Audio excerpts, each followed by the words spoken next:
Spider-Man 2 is not only my favorite Spider-Man movie, but it's also my favorite film of all time. It embodies everything I love about cinema, from the score to how it's shot and to how it's directed. I have a genuine love for this movie. I've made projects talking about Spider-Man 2, and I've even tried to recreate shots in some of my own work. Sam Raimi truly crafted something great here. I can just sit and talk about this movie all day. However, in a film with so many great moments, there is one scene that I think stands above the rest. It's not that scene or that one, it's this scene.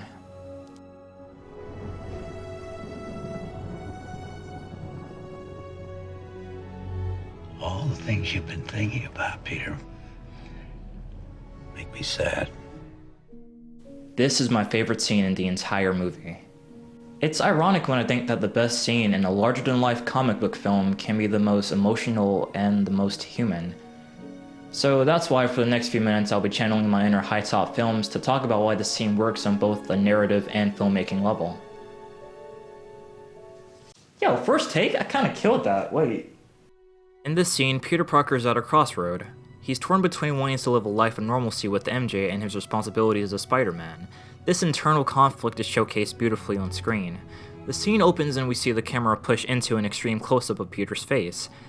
Extreme close-ups are used in movies and TV shows to increase emotional intensity. It also adds intimacy between the subject and the audience, in this case, us and Peter. The closer the camera gets to Peter's face, the more we can see the emotional turmoil he's going through just off of the lighting alone. Lighting is everything. It can make or break a scene. Cinematographer Bill Pope knows this, and that's why the lighting in this portion of the scene is superb. One side of Peter's face is submerged in light, while the other half is drowned in darkness. One side represents Peter's resolve, while the other represents his insecurity. This technique is called low-key lighting. Low-key lighting increases contrast with dark tones and shadows. Typically, to achieve this kind of look, you would need two light sources, your key light and your fill light. For a scene set at night or in a dark room, your key light is your strongest light source in terms of both intensity and wattage. Your key and fill lights give the image a difference of exposure, which gives you a dynamic shot. In this instance, the key light is positioned on frame right while illuminating the right portion of his face, while the fill light on screen left is used to lighten the shadows on the left side of his face, allowing us to see the specular highlight in his left eye. As the scene continues, it transitions into a look inside of Peter's psyche. We essentially see Peter talking to his conscience, his voice of reason, Uncle Ben, and it's touching. He's telling the same person who inspired him to become Spider-Man that he doesn't want that responsibility anymore. He wants a life of his own. It's shot like a dream sequence. Everything in the background is overexposed, drawing more attention to the foreground. Oh look, it's those extreme close-ups I mentioned before. From here we get standard shot reverse shots until the scene goes back to where we started, an extreme close-up on Peter.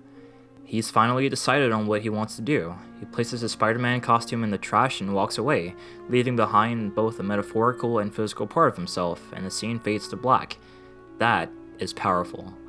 You can call these movies campy, you can say Tobey isn't an accurate Spider-Man, but you can't say that the actual filmmaking aspects of these aren't amazing.